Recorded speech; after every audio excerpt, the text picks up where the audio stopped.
Inequality in society is a ubiquitous phenomenon. But what is the classical perspective on the stratification of women? Where do many of the common feminist arguments come from? Well, I'm the Economancer, the high priest of the Economicon, and it is my pleasure to share with you the sacred text of the Economicon. Today, we start our undertaking into an elemental realm of the Economicon, the stratification of the women. Today, I'll be giving you a brief overview of Simone De Beauvoir and her writings on the second sex. This video is not an exhaustive look at her philosophy, but allows us to peer deeply into the foundations of modern feminism. Simone de Beauvoir, which technically you don't have to use the de in French. I think she's like Norman French. I'm not 100% sure. But, she lived from 9 January 1908 to 14 April 1986. She published this work, The Second Sex, in 1949. So keep that in mind as we're rolling through some of the arguments. She's been a significant influence in modern feminist theory and feminist existentialism. And she was not a pure postmodernist or a pure existentialist, even though she actually did a lot of work in existentialism that kind of gets overshadowed by her on and off living boyfriend, Sartre. But I mean, that's a whole different other case. But she was influenced by the French postmodernists of her era. So we're going to just jump right in. The very first quote. This has always been a man's world, and none of the reasons hitherto brought forward an explanation of this fact has seemed adequate. So this automatically rings bells. So the first central attack that Beauvoir raises is on the biological and evolutionary sciences. She states that man wishes to dominate women, which seems like a natural tendency, but she is curious what has allowed this to happen. Her first criticism is that we do not know the physical standing of like pre-agricultural women, so the hunter-gatherer periods. She also notes that the strength and durability of women throughout many periods of our history were good enough for warriors' expeditions. However, she does note that men are physically stronger than women in many capacities. Quote, in any case, however strong the women were, the bondage of reproduction was a terrible handicap in the struggle against a hostile world. Pregnancy, childbirth, and menstruation reduced their capacity for work and made them at times wholly dependent upon the man for protection and food.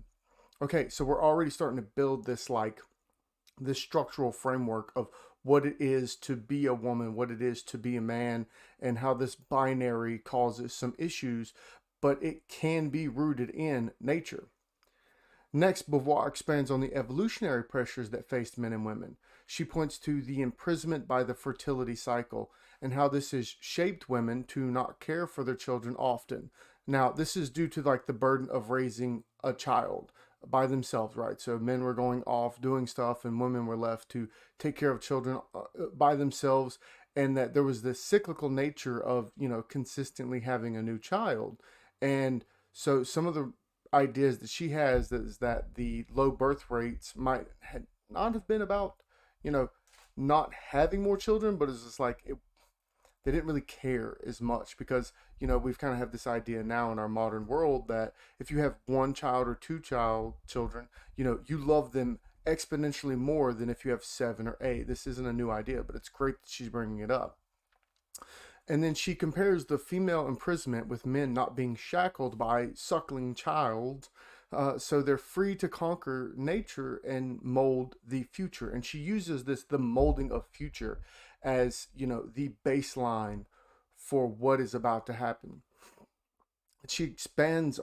She begins to expand on the existentialism and the male nature for heroism that men need to elevate not just themselves but their prestige and the prestige of social circles. And so this kind of has like a large feedback effect of what one man does and how it's carried out throughout the tribe. Quote, for it is not in giving life, but in risking life that man is raised above the animal. That is why superiority has been accorded in humanity, not to the sex that brings forth, but to that which kills. And Her misfortune is to have been biologically destined for the repetition of life, when even in her own view, life does not carry within itself its reasons for being, reasons that are more important than life itself. Now, I want to point out when she's using life, she actually, sometimes we use scare quotes to, say that when we're saying life, we don't mean life, that it has a different meaning. In this, she's using capitalization of life in different areas. So when she says, when even in their own view, life does not carry within itself, that life is capitalized. And that's meant to point back to what I was talking about earlier about how women view the fertility cycle and about how, the cyclical nature of an additional child that doesn't create the meaning. Whereas like one or two children, you'll have a high level of meaning, but seven, you're not as caring as much. So now we're moving into the Hegelian framework that she's going to be using. So she looks at the master to slave, and she says this functions better when concerning male and female.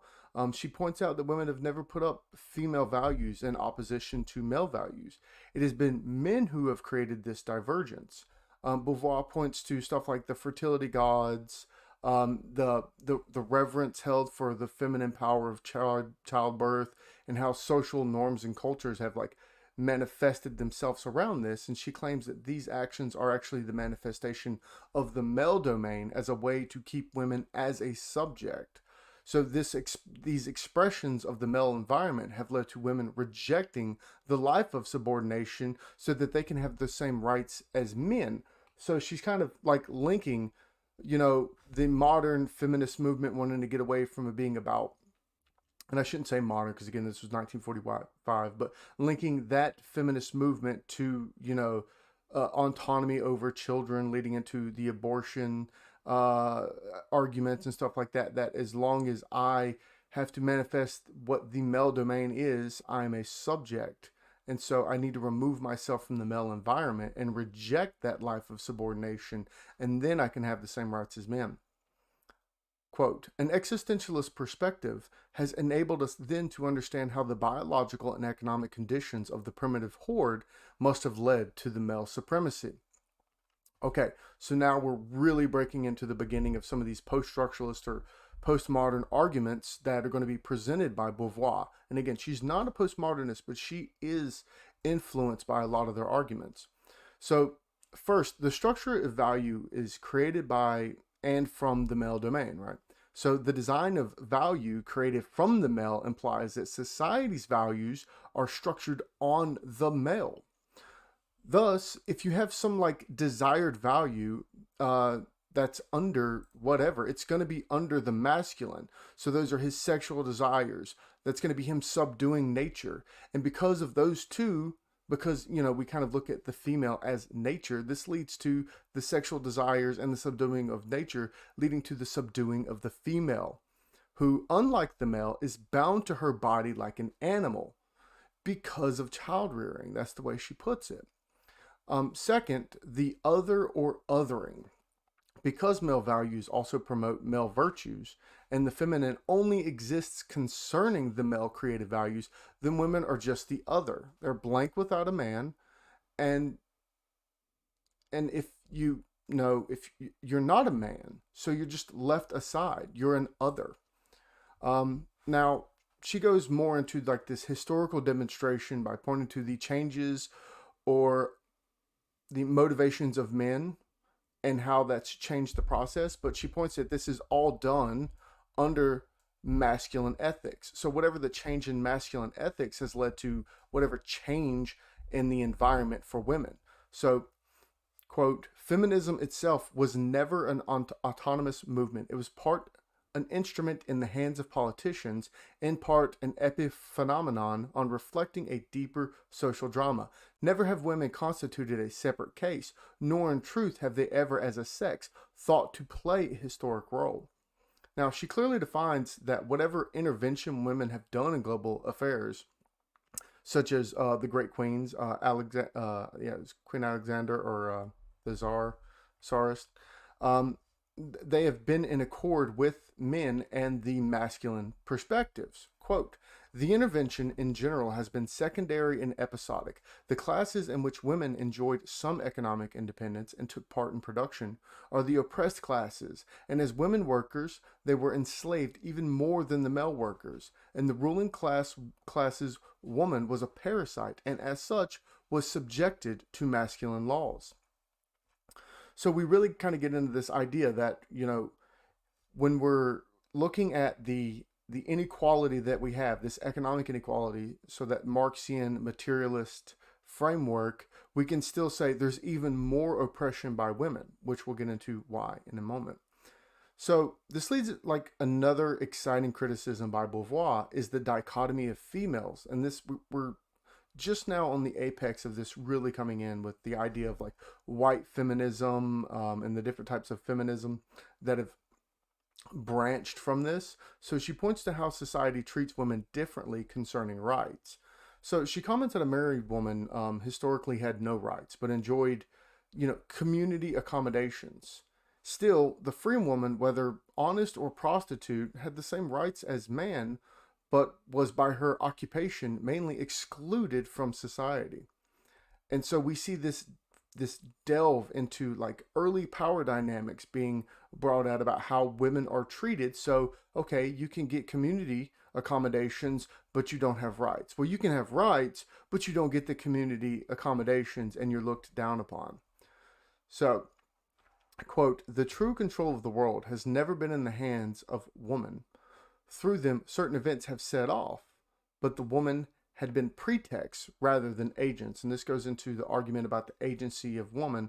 And, there's actually kind of a modern, I guess you could say, men's rights activist argument about hyperagency or hypoagency of the female, and how, okay, even if you remove the female from having agency, she still has a lot of power. But she's saying, even if that's true, we're only a pretext. We are not the agents themselves, so it's not the same. And so she lays out another strong criticism for the lack of strong archetypal heroines. And we're circling back to that structural argument. And she starts by listing the heroines that do exist as a juxtaposition against the male heroes. And she states, they brilliantly demonstrate that it is not the inferiority of women that has caused their historical insignificance. It is rather their historical insignificance that has doomed them to inferiority. So right there we see that, we're flipping this structural argument on its head. You're saying, oh, well, women are inferior and that's why they've had historical insignificance, but the actual reverse causal statement is true, is that the historical insignificance has doomed them to the inferiority because everything is based on this male structure of values, of how we obtain our own evaluations. So a primary argument that she goes into a little bit more is the archetypal structure for the domain of culture, right? And so typically we see this represented in the old man. If you've ever watched Jordan Peterson, you'll hear him talk about that. I mean, as well as like Jung and a few others really brought this out. But what she claims is that the feminine is the guiding light in such works as like poetry and philosophy. And the philosophy is actually really funny that she puts it that way, because Sartre, her on and off again boyfriend, lifelong partner thing, I don't really know, and I don't want to judge. I don't shame nobody. But he is considered one of the most famous and most cited existentialist philosophers. So it almost feels like a shot at him. But I don't think it is. I think it's like, there's a feedback effect between him and I'm pointing this out. And so one of the most vigorous demands that's made in this writing comes from the quote, the anti-feminists obtained from the study of history two contradictory arguments. One, women have never created anything great. And two, the situation of women has never prevented the flowering of great feminine personalities. There is a bad faith in these two statements. The successes of a privileged few do not counterbalance or excuse the systematic lowering of the collective level, and that these successes are rare and limited proves precisely that it is circumstances or that are unfavorable for them. Okay, so the remainder of this work goes into some of the familiar modern arguments on the stratification of women, and it's actually well put together because these are foundational to the arguments that we hear, I guess you could say, in modern media. So one, more household burdens for women, even when both sexes work. Two, the petite bourgeoisie and bourgeoisie privilege difference. So that goes into like the white feminism, as well as, you know, the stratification strategies that is employed by critical theorists. Three, mobility handicap and professional jobs. And that's due to children, right? And we still think of this, you know, it's hard for a woman to go up the ladder and still maintain the life at home. That life home balance, this is something that's impressed upon women. And then the wage gap and the prestige gap at the top jobs. So the wage gap, she even quotes it directly, women are doing the same job and receiving a difference in pay that is less than a man. And that there's a prestige gap. So all of these top jobs, they're all dominated by men, and women are not able to get into these jobs. Then she goes into number 5, rights for sex workers. Now, this is kind of a many people want to point and go, well, this is just an argument because we have this new OnlyFans explosion. This is not true. Feminism and sex work has coincided together in strange ways where they've been against it, they've been for it, but it's all about, you know, the empowerment structure.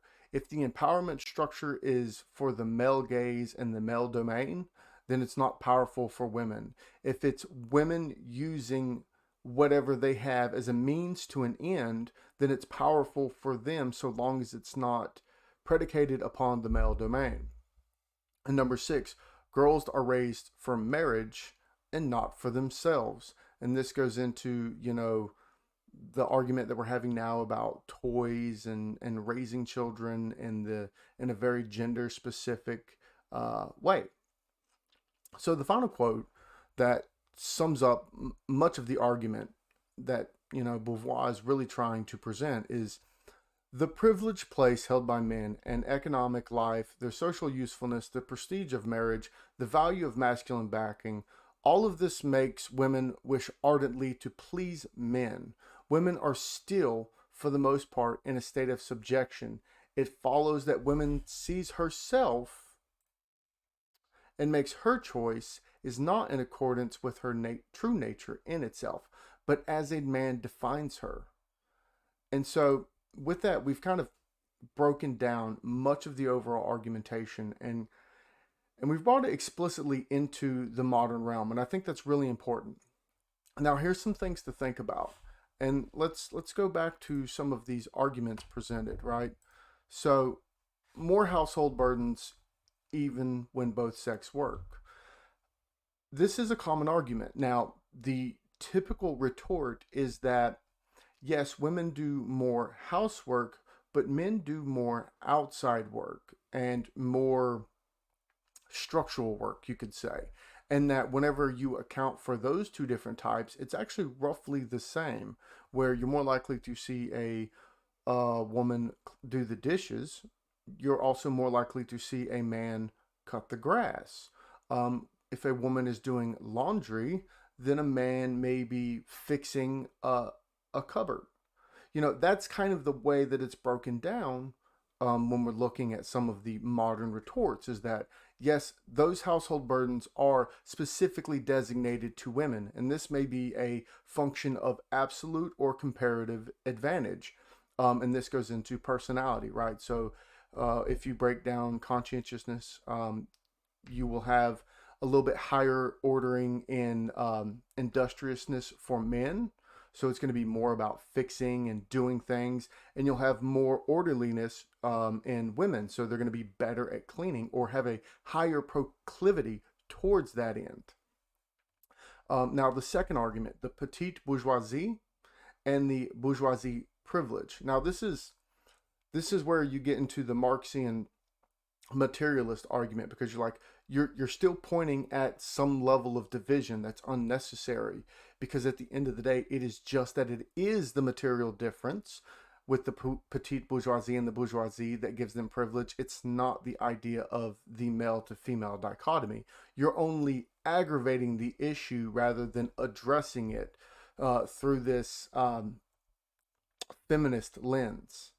Now, the next is the mobility handicap, and how professional jobs and stuff like that are impacted by children. Now, this is something that's just hard for society to get around, and this will take time. And I think we've made some pretty big advances, but I'm not the biggest fan of, I guess you could say, having outsiders take care of my kids without my involvement. So one of the early feminists really wanted to kind of motivate men to be in the house to take care of the children so that women could go exceed and do well in these professional jobs. And I think that's a good way to go about it. However, the nature of it is that that's not an often times easy goal. Now, of course, if the comparative advantage is for the female to continue the professional career because she makes more money and it would be easier for the male to stay at home and take care of the kids, I think that's a fantastic idea that's based on the comparative advantage. But we also have to take into account the differences and, personality disposition that may affect this as well. So I don't think it's just cut and dry that it is just the mobility handicap of children, but that there are also dispositional differences that may not be associated strictly with social construction, that may be biological. Now, I understand that she kind of attacks that, but it's hard to get away from the biological just because you make the argument on the face that you can attempt to get past this, but that doesn't mean that you can in all cases. So the wage gap, this has been beat to death. I don't really care to argue it. Pick your side and argue in the comments. Rights for sex workers. Again, this is an argument that gets broken down in either the feminist theories that you want to ascribe to, and that if the rights for sex workers is predicated upon the male domain, then it's not necessarily a good thing. But if it's predicated upon the woman becoming empowered, then it's a good thing. So it depends on how you look at it. I'm ambiguous to it.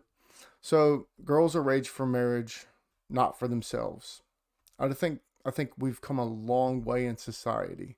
Now, the problem is that you may go too far in society in that you're not raising women at all for marriage. And the same goes for men. I mean, you do have some level of expectation for your child to grow up and meet another person and fall in love and have this nice, beautiful life. And if you don't have that, I mean, that may be a sad reality that I don't think a lot of people want for their children. And I myself, as a father, I don't raise my daughter to grow up and be married, but at the same time, I also want her to know that she can grow up and be married, that she can grow up and have a good relationship with whatever partner that she wants. And I think that teaching that is actually a good thing, because that also teaches, how individuals need to interact with each other. So it's not just based on, marriage, that it's also based on friendship, that it's based on, building lifelong partnerships. And I think that's what's getting tossed aside in just, this individualistic notion, because the individual is great, but the individual should also be a part of a family, should also be a part of a community, should also be a part of a greater society. And it's kind of like falling into some good meta narrative, because it has to be a good meta narrative. I think that's really important. Now, with this, the next one is going to be an econometrics video, and we're going to be going into some of the presuppositions of the different philosophical underpinnings for econometrics. So idealism, instrumentalism and stuff like that. So we'll be going into that. That will be the next video. And then the next inequality video will be going into the classes of stratification, and we'll be breaking that down as best. That's actually a very long and arduous journey that we're going to be doing on that one, because there's a lot to unpack. So I've also thought about the experiment that I was talking about the nudges. I don't know if I'm going to be doing that anymore, because me telling people to not like, share, and subscribe has actually raised the liking and sharing and subscribing. So a lot more people are doing it when I say don't do it. I don't know if that's reverse psychology or what, but so I'm not even going to bring that up anymore. But yeah, thank you for that. And I hope this has been interesting. I hope you've learned something, and I hope that you come away with a little bit of economancy to add to your day. Goodbye.